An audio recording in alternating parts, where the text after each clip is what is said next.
Hello, this is Liz Lawless, your host for Wild West Diversity, where we tell the rarely and untold stories of multicultural contributions to the settling of the American Wild West. Each Thursday at 5 p.m. Central Standard Time, we'll be sharing a historical legend and a living legend. Someone from history and someone living that Western lifestyle today, keeping it alive for the future generation. We hope you'll join us on Thursday. If not, we'll see you on the trail. Hello, this is your host, Liz Lawless for Wild West Diversity, and today we're here with episode 36, and we're going to be talking about Native peoples, about heritage, about legacy, about history, and I'm pretty sure that you're going to learn something that maybe you've never heard before. So I'm just really excited to have my friend Steve Rich-Heape here. Steve is a filmmaker. He also is a Cherokee member of the Cherokee Nation. And so, Steve, welcome to the show. Thank you, Liz, so much. I've heard so many good things about your podcast. I'm really honored that you're having me on. Oh, good. Well, thanks. Yeah. So we live stream and then we pull this down as a podcast. So periodically I'm going to spell the names and some things like that just for the people that are listening and not actually able to see our names and stuff on the schedule or on the video here. So, well, we always kind of like to start and give a little background about, how you got into the film business, maybe. I mean, obviously you've been Cherokee all your life, but you kind of were born into that, I'm assuming. And so, but how'd you get into the filmmaking part of things and focused, I guess, on Native peoples? Liz, I had a cousin by marriage several years ago. I was probably 10 or 11 years old. And this man was making a film and asked me if I wanted to come with him because the big family gathering was going on and we kind of wanted to ditch out. Uh-huh. He said, "Would you like to go with me over to the edit suite?" And I said, "Absolutely." Yeah. So I sat with him for a good hour and a half and kind of watched the process. And that's when the bug bit me. And I just said, this is such an exciting business. And to be able to basically take pictures and movies and manipulate it and make it what you want and tell stories. At that point, I said, yeah, I really enjoy this. I guess I really didn't get into it until 1981. Mm-hmm. I produced my first docudrama titled Location Recovery. Uh-huh. And it was a docudrama on the oil and gas industry. That basically just led people through the process of drilling an oil and gas well. Uh-huh. And that went on, and that really got my feet wet in the industry. That was the first film I produced. I understand the techniques and everything that was involved. I understand that the most important part about filmmaking is money making. Right. So you better have a little bit of cash with you to see you through some of the hard parts, but see you through. Yeah. So that led, that one film in 81 begat another and another and another. And then in I guess it was about 90 or 89.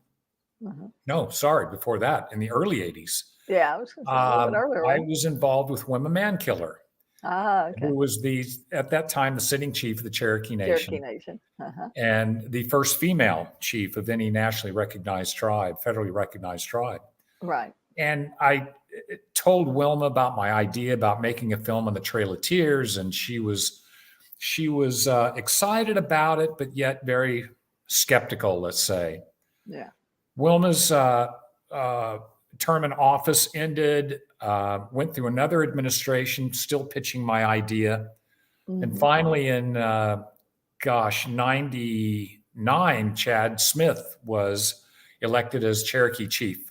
Mm-hmm. And I pitched Chad on this time and time again. And Chad was so behind so much for education, right, especially on the Cherokee Nation, that he said, yes, we'll endorse you.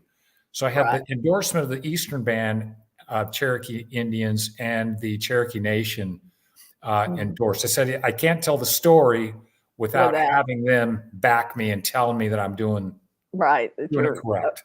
Right. Okay to do it too. Yeah. Well, and it was a huge, huge project, and so what did you had to go out and get the funding and stuff yourself, or did they kind of step up? Did they do some stuff, or you got some Well, private and public funds, or? They were, the way the way the deal originally worked out, they were going to be part financial partners along with the National Park Service. Right. Okay. And halfway through the production, the National Park Service was telling us that they weren't real excited about some of the images and the stories we were telling. And they finally came down to me and said, unless it's listed in the Library of Congress, we don't think you can really publish like that. And I said, right. We went into this. I tell my stories from the Indian perspective. Right. And you people are making it sound like you want me to produce this like everybody rode the Trail of Tears in a air-conditioned covered wagon with lunch boxes. Right. So we decided to split our relationship. Right. Kick them to the curb. but which meant then I had to be responsible for their financial end of the of the property. So which I did. And I was young enough and stupid enough to go ahead and do it. Right. Yeah. There's a lot of things we do that if we knew any better, we might not have gone that route. But but it's probably worth it in the end because it's a fabulous piece. I mean, it was so interesting. It's a story that I've grown up with, and I could never understand why it was so hidden. Right. And of course, the older you get, the smarter you get, hopefully. Right. And I realized that maybe our nation wasn't so proud of everything they did. Yeah. And this was not a shining star in the whole perspective. So, it's a hard story. It's a hard story to tell. Right. People ask me if I was disappointed in the way it ended. And I said, well, no. They said, well, wouldn't you have liked to have a happy ending to it? I said, well, there is no happy ending to the Trail of Tears, except we're still existing and we're still in Oklahoma. So, and I purchased, I've actually built a home in the Park Hill area where the Cherokees initially landed when they were removed. So I'm up there a lot. I do a lot with the Cherokee, more with the Katua band. But I try to stay busy, Liz. Right. Yeah, for sure. Well, my family was from Muskogee, Fort Gibson, Muskogee area. My mother grew, my grandmother, they came over in the Conestoga wagon in the land rush days. My grandmother, she came over in a wagon and heard the coyotes and the stuff and her dad looking to find the next big thing. He was an Irishman that was always looking for the next, pot of gold kind of thing. But they came and settled there at Fort Gibson, and most of my mother's family, were there for, 100 years or more. Well, what's exciting about that, though, is that your history and your background. There's so many people that don't.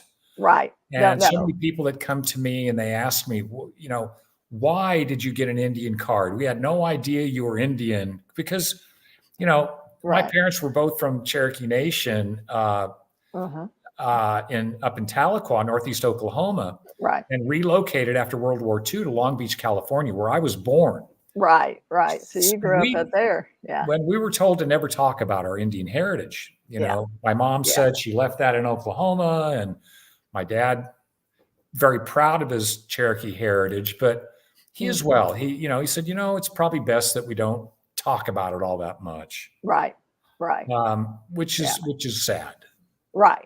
Yeah, it is. And like you say, but product of their times too, of wanting to, like you say, not have to, you to have to deal with maybe some issues that they dealt with. And so it is a sad thing, but we've got to tell the truth so that people know and so that kids know today. I mean, we have that same thing with the rodeo. You're on our board. You know what we do with Cowboys of Color and the, cultural history. And, it wasn't only Native American stories. It was obviously, Hispanic, Latino, and African American stories didn't get told. So across the board, no question about it. Yeah, we've got to tell those stories. Well, let's talk about this. Yeah, so we've got Our Spirits Don't Speak English. This is about the Indian boarding schools. This was a film that I produced, and honestly, I was as ignorant as anyone on this subject matter. Right. I was working on a film for Congress, or to be presented to Congress by the oh gosh, I'm trying to remember which tribe it was. Anyway, in Nevada. Right. Right. And I had a liaison that was a Blackfeet gentleman. And we worked with him for about 2 weeks, and he was kind of our guide around the reservation. And he would tell us at night the stories of his upbringing in Indian boarding school. Right. I was fascinated by it. He told us how this happened and how the government took over and came and took their family and the children away. Yeah. So he would get so emotional telling the story. And the last day we were with him, I was driving off and I thanked him for being so gracious to us. I said, "Is there anything we can do for you when I get back to Dallas?" He said, "I just wish someone would hear my story. Tell the story." And I said, "Okay, maybe I can do something about that." Yeah. So on the way home on the plane, I started outlining, how I could format this and kind of bring it up to current history. Right. And it's amazing now that everything has been brought out about the way that the federal government handled the boarding schools on the Native American children. Right. And again, this went on until actually Richard Nixon, till until the 70s. Yeah. Until the 70s. Yeah. And Nixon turned that responsibility of education back over to the tribes, which was the right thing to do. Right. But it left so many scars on people growing up, stripped of their identity, basically told they were worthless. They could not discuss their Indian heritage. If they were brutally punished. Right. Today, they're still trying to figure out how many unmarked graves there are in these different residential schools in the United States and in Canada. Yeah, for sure. So we set out, and I have to tell you, I get educated on these things all the time. Yeah, more than anybody. I just said, what a story this is. Right. So the more we got into it, it just grew in size, and it just turned out to be a very relevant piece of work. It was really before its time. And today, it's still a very popular title through streaming and DVD sales. So people do have interest.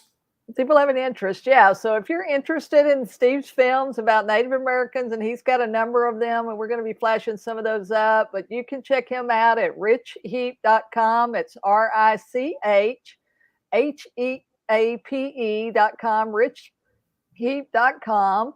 The videos are available there. Just a description there of each of the videos. He's got some stuff on healing. He's obviously got the Trail of Tears that we've talked about previously. He's got the stories here about the Indian boarding schools. He also has a film about, how to get your Native heritage too, how to go back and research that and find out, too, a little bit about that. And so, which Liz, which was the prelude for why I produced that film, How to Trace Your Native American Heritage. It was really the first one in my series of the Native American collection, Circle of Life, because I had received my Indian cards. My dad had filed and attempted for years and years. They finally came through. So I had these, and people were so interested. They said, "Cards, Indian cards, what are they all about? What do you get? What are the benefits?" How do you get it? Yeah, people ask me all the time if I have my card. I got so tired of telling the story. I just said, seems like so many people have an interest in this. I'll just produce a film on it. Right. Yeah. So, Well, and it it's like was. us. My dad was, from Alabama, and for years we thought we were Alabama Coushatta. And Gosh, then no. my niece, my cousin got married, and her brother-in-law was a genealogist, and he was checking all the family genealogy, and come to find out, no, what we were Cherokee, So and not guess what? Yeah. and so and my grandmother was, I guess, 50%, and so my dad, or 75%, and my dad was 50%, so I guess we're what, 25, but it just wasn't something we talked about or did. I mean, my dad, if you looked at my dad, you'd go, yes, that man's Indian, because he's black head, round face, red cheekbones. I mean, he has, you'd obviously tell that my dad was, had some Indian heritage, and then English too on the other side. But and all my, he had 8 in his family, so I had 4 aunts and 3 uncles, and but they were all 6'2" or 3, and they were all had these, very prominent features and black hair, solid black hair, and so it was very prominent in my dad's side of the family. But we just, Yeah. I don't like know you if said, any, they didn't talk about it. well, I've come across a number of genealogists that will tell me, and they have told their clients, make sure you really want to know what you're Right, seeking, right. because you may find some things here that you're not aware of, and you Yeah, may not be so proud of.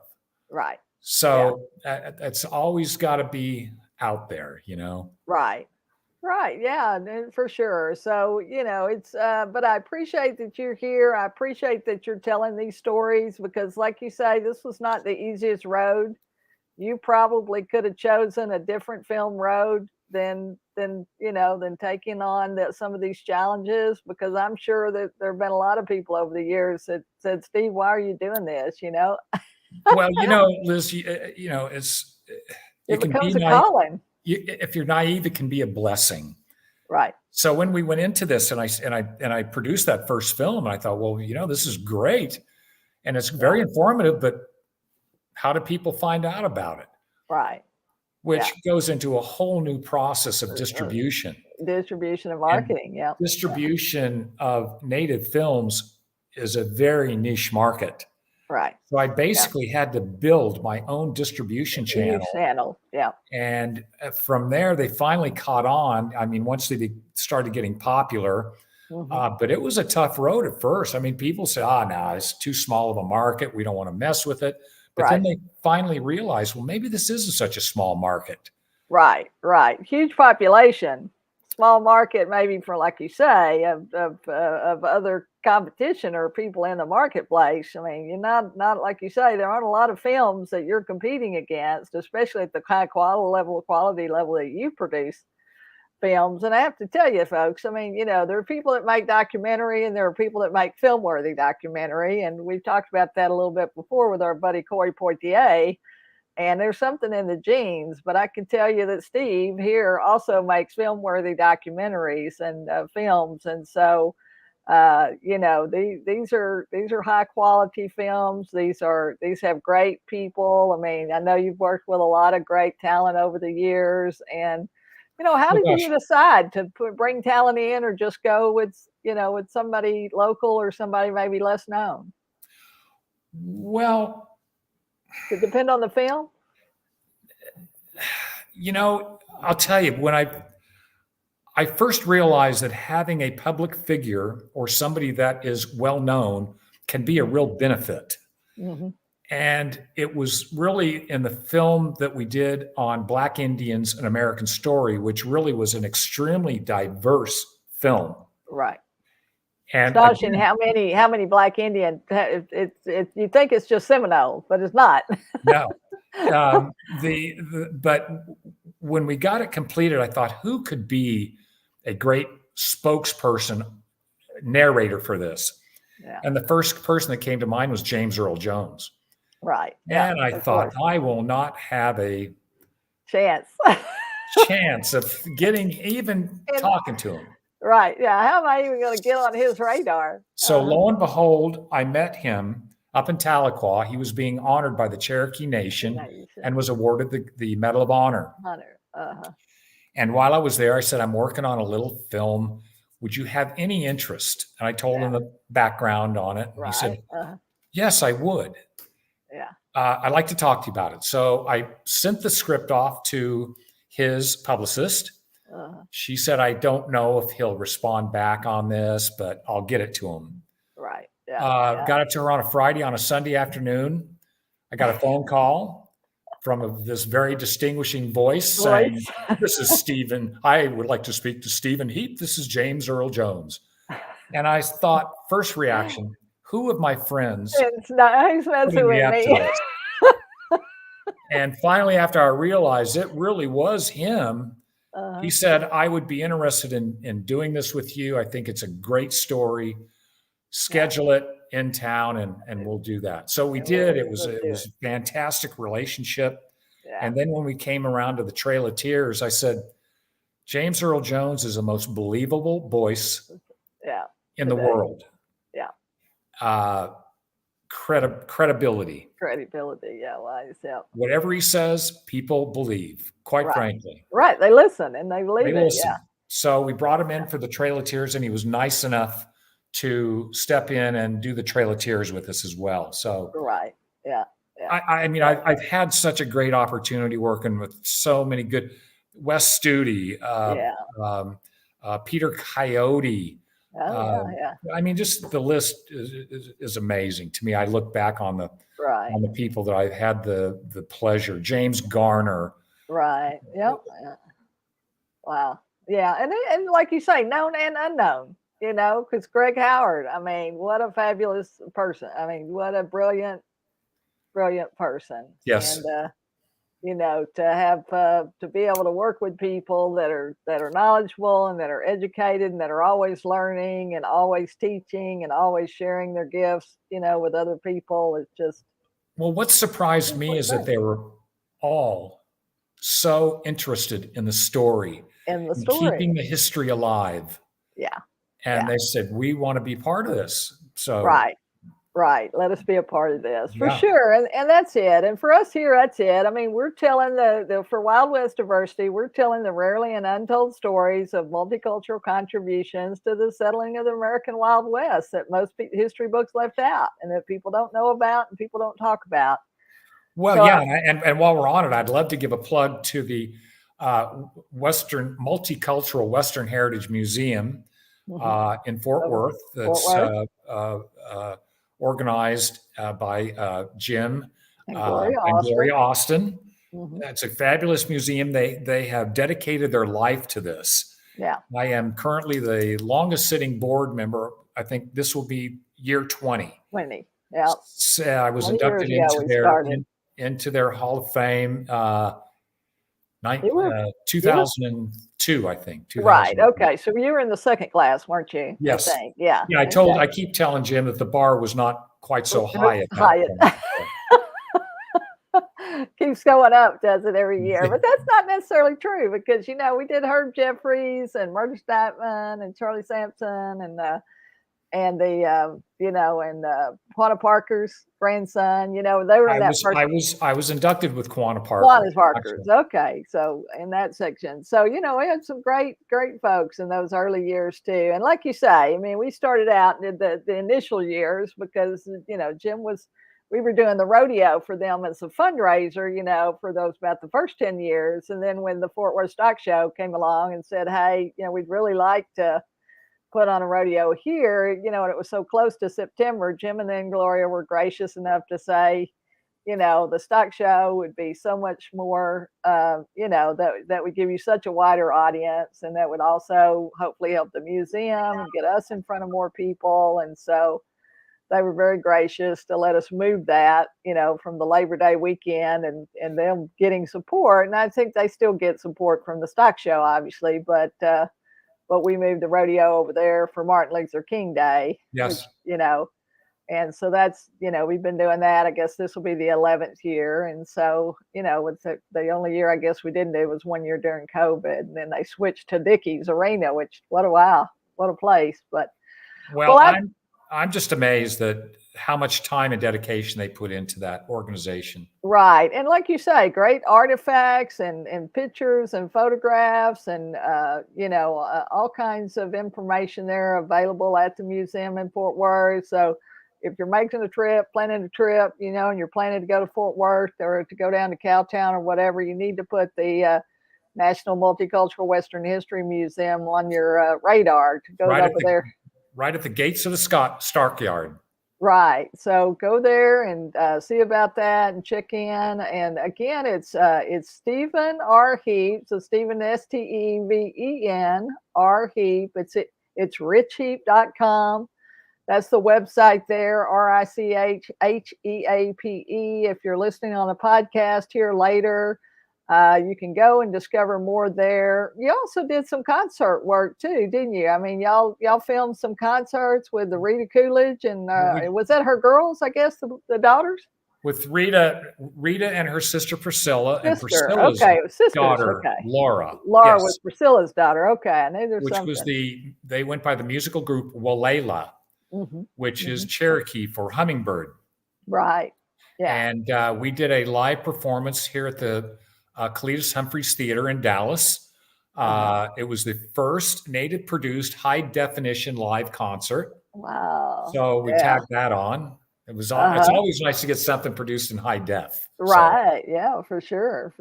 So did that. So you've got that. And then you've got the Tales of Wonder, 1 and 2. So that's a series of stories, isn't it?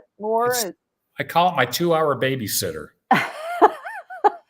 But it's native stories that will intrigue children and adults alike. I love watching people watch that. Right, watch the show just to see how fascinated they are with the stories and stuff. And then one of my favorite obviously was the healing. Because there's so many natural healing, and when you produced that film, that was not necessarily a big thing. I mean, it's not like it is today. I mean, there's a lot of us moving toward that natural healing today and in the last 5 or 10 years. But this was 15, 20 years ago, wasn't it? Yeah.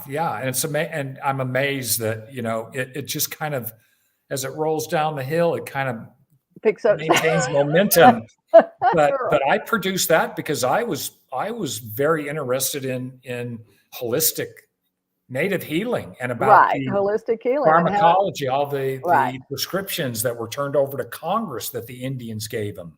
Right. Like Johnson & Johnson liquid skin that you put on a cut on your arm. Well, that comes from pinon bark. Right. So just so many things that were not discovered. They were already here.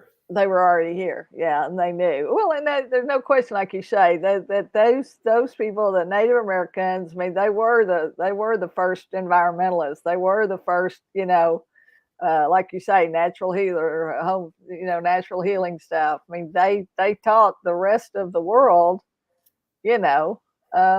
how to recover from certain things, from lots of illness and lots of things. There were some things they couldn't recover from because they'd never been exposed to them before. And of course that wiped out hundreds and thousands, if not more. And so, those were not the great things about it, but there are so many positives, like you say, but the same thing, never got credit, I'm sure, never got the money to, were not paid for those things.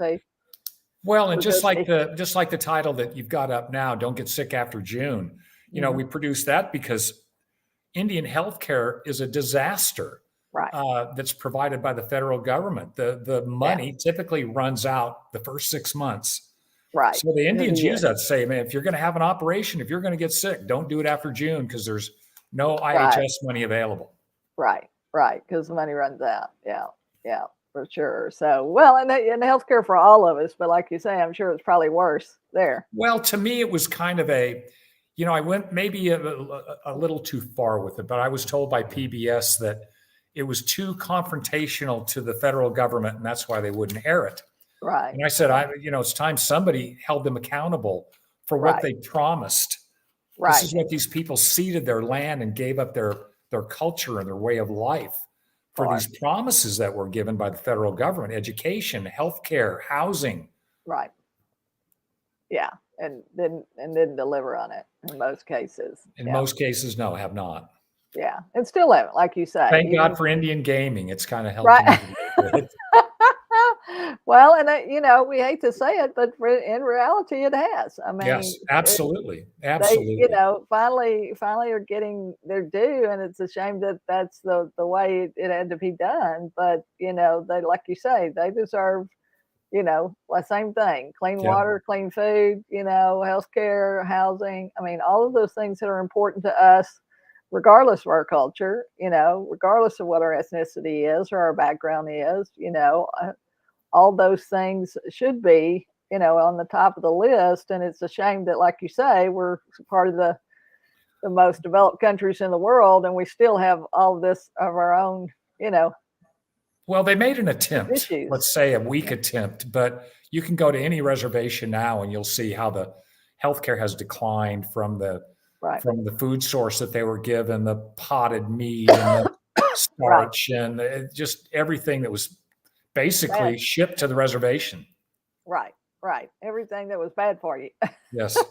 That's bad for you for sure. So, well, do you have a project coming up, or are you just kind of waiting for COVID to kind of go and move on out?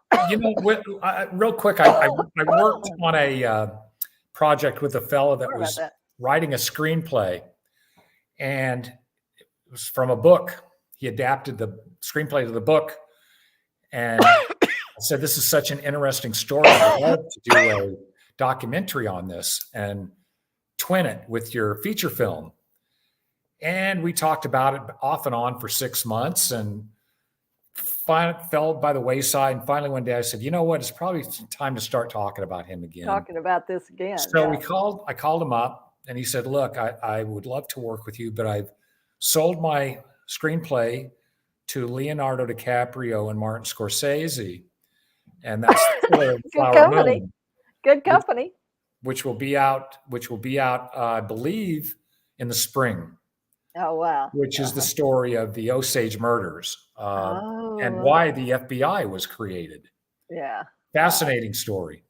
Fascinating story. Yeah. And you had a chance, but like you say, with all the stuff that's going on, put you behind the 8 ball, I'm sure. Well, that's one that got by me. The one that I should have jumped on, but set back a little bit and waited for things to develop. I just waited a little too long. But, I'm always reading scripts. I'm always looking at a new project. Right. And good stories. Like you say, and that's the thing. Do you, are you just doing it for the distribution that you have in place, or are you distributing out to other markets now that there's so much with the Netflix and the Hulus? And yeah. We're out on Prime. We're with Amazon all over. We're streaming. So that's really what I wanted. When you're in streaming and you're in the digital media, your films are going to be around for as long as that format. Right. That format and that platform is hot. When everything changed in the past, VHS, DVD, all that goes by the wayside. Yeah. But digital is definitely the future. Right. And once that's uploaded and in the cloud, so to speak, these films will be around for a long time for people to see. Right. And people will be able to see that. So go check those films out. They're films that are developed by Rich-Heape.com. So Stephen R. Heape, Steven R. Heape, Heape, Rich-Heape.com. You can find the films there. You can find them on the streaming platforms as well. And Steve, is there somewhere people can follow you? Do you have a social media or something? Or are you not doing too much of that? The only place they could follow me is probably out of the grocery store. But no, I don't do a whole lot of social media. It's, Right. But I'm easy to Google. People can find me easy enough. Right. Yeah. You can Google there. You can always send information, a contact. If you got a great story, you send that. You can contact Steve on the steveheape.com, at Rich-Heape.com. And like you say, if you want to watch these fabulous films, you want to get copies of these films, you can go there to Rich-Heape.com and purchase those films or download those films or get copies. And you really will want to go check these films out because they are just fabulous. The Trail of Tears, Black Indians, healing, and the stuff about the boarding schools. We're finding out so much that And it's sad in a lot of ways, but we also need to be informed and we need to be educated. Yeah, I got a call not long ago from an elderly woman in Tennessee, and she had watched the Trail of Tears, and she said, "Steve, I just love that film so much that I made 18 copies of it and gave it to my entire family." Yeah. Well, that's it.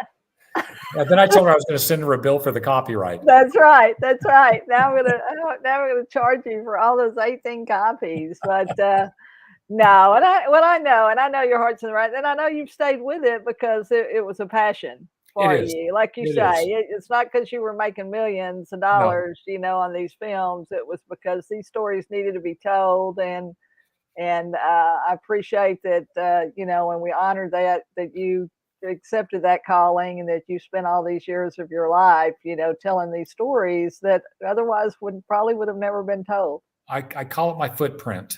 It's what I'll leave behind. Right, for sure. And that's the great thing about this. I mean, the great thing about digital and video and film and even photographs, we don't have a lot of some of those early years of photos, but what we have need to be preserved. And now we've got this opportunity. So there's no reason, if you haven't captured your history, your cultural history, go find the oldest person in your family and ask them to tell you the stories of them growing up or the stories that their parents and grandparents told them. Because you'll be sorry if you don't. You'll be sorry later if you don't. You really will. I mean, that's because luckily, the sad thing is there's usually one person that's the historian in the family. When that person dies, the history gets lost. That's right. So we're here to tell you to go find that person, we tell kids that all the time when we go speak to them at schools, to go find the oldest person in their family. Thanksgiving, Christmas coming up, you're going to be with your family. You go find Uncle Joe or Grandma, Mary or whoever it is, and you ask them to tell you those stories so that you remember them and then write them down or record them. Record them is what you need to do. That's the only regret I have, is that I did not record my grandparents and my parents, because they had great stories to tell. And we know the written, I mean, we've heard them and we could write them down, but it's nothing like hearing them in their voice. That's right. For sure. Well, Steve, thanks so much. I mean, the time goes so fast. We'll have to have you come back and we'll talk more about some of these stories. But this has been Wild West Diversity, your host, Liz Lawless, with episode 36. We're talking Native peoples with Stephen R. Heape. He's a great filmmaker. Go check his stuff out at Rich-Heape.com. And if you can, come back and see us next week. We're here every Thursday at 5 p.m. If not, we'll see you on the trail. Thanks, Steve. Hello, this is Liz Lawless, your host for Wild West Diversity, where we tell the rarely and untold stories of multicultural contributions to the settling of the American Wild West. Each Thursday at 5 p.m. Central Standard Time, we'll be sharing a historical legend and a living legend. Someone from history and someone living that Western lifestyle today, keeping it alive for the future generation. We hope you'll join us on Thursday. If not, we'll see you on the trail.